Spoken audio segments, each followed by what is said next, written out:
भारत के एक छोटे खूबसूरत गांव सजानपुर में रहती थी एक बेहद प्यारी, दयालु और समझदार गाय गौरी। उसका स्वभाव इतना शांत और प्रेम से भरा था कि पूरे गांव में उसे सभी गौ माता कहकर सम्मान देते थे। लेकिन गौरी की जिंदगी हमेशा इतनी आसान नहीं थी। गौरी एक गरीब किसान रमेश के घर बंद ही रहती थी। रमेश मेहनती था, पर लगातार सूखे और कर्ज के कारण उसके घर में गरीबी ने डेरा डाल रखा था। रमेश गौरी से बहुत प्यार करता था। वो उससे बातें करता, उसे सहलाता और अक्सर कहता, गौरी तू ही मेरा सहारा है, एक दिन सब ठीक हो जाएगा। गौरी भी उसे ऐसे देखती मानो उसके दिल की बात समझती हो। एक साल गांव में भारी सूखा पड़ा, पानी की किल्लत, चारे की कमी, फसलें खराब। रमेश की हालत और बिगड़ गई। कर्जदार रोज दरवाजे पर आकर धमकाने लगे। घर में खाने तक की कमी हो गई। किसान टूटा हुआ था, पर हर सुबह गौरी उसकी उंगलियां चाटकर जैसे उसे हिम्मत देती। एक दिन कर्जदारों ने रमेश को धमकाया, अगर पैसे नहीं दिए तो तुम्हारी गौरी को ले जाएंगे। रमेश टूट गया, रो पड़ा। गौरी उसकी आंखों में आंसू देख रही थी। रात में जब सब सो गए, गौरी रस्सी से उठकर दरवाजे के बाहर चली गई, मानो कह रही हो, अगर मुझे जाने से तुम्हारा दुख कम होगा तो मैं चली जाऊंगी। गौरी जंगल की तरफ निकल गई। रात, अंधेरा, खतरा, लेकिन वो चलती रही। जंगल में दूर दूर तक सन्नाटा। वो कांटों से टकराई, पैर कटे, लेकिन चलती रही। अचानक भेड़ियों का झुंड आ गया, बड़े बड़े दांत, चमकती आंखें।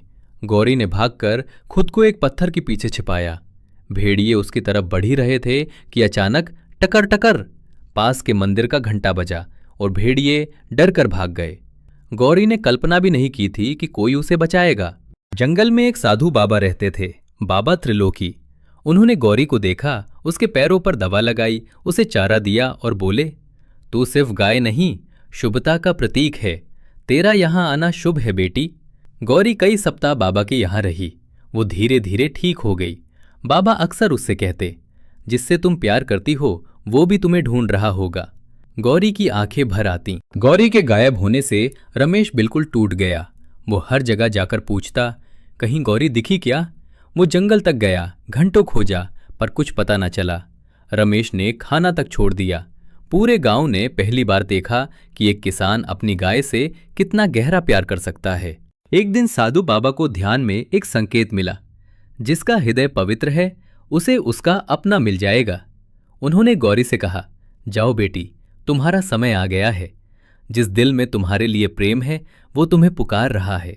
गौरी ने बाबा को प्रणाम किया और गांव की ओर चल पड़ी। गांव के बाहर रमेश बैठा था, थका हुआ, टूटा हुआ, शायद आखिरी उम्मीद भी खत्म हो चुकी थी।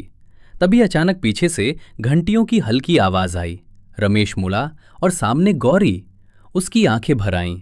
रमेश दौड़कर गौरी से लिपट गया। तू वापस आ गई, मुझे पता था तू मुझे छोड़कर नहीं जा सकती। गौरी भी उसके गाल को धीरे से चाटती रही। गांव के लोग इकट्ठा हो गए, सबकी आंखें नम थीं। कुछ ही देर बाद साधु बाबा भी गांव पहुंचे। उन्होंने कहा, जहां प्रेम और विश्वास हो वहां चमत्कार होते हैं। बाबा ने आशीर्वाद दिया, इस गाय की वजह से ये घर हमेशा सुखी रहेगा। और सचमुच अगले ही महीने गांव में अच्छी बारिश हुई। रमेश की फसल लहलहाने लगी। दूध बेचकर रमेश ने कर्ज उतार दिया। गांव वाले गौरी के दूध से घी, दही, मिठाई बनाने लगे, जिससे सबका जीवन सुधरने लगा। गौरी गांव की लाडली बन गई।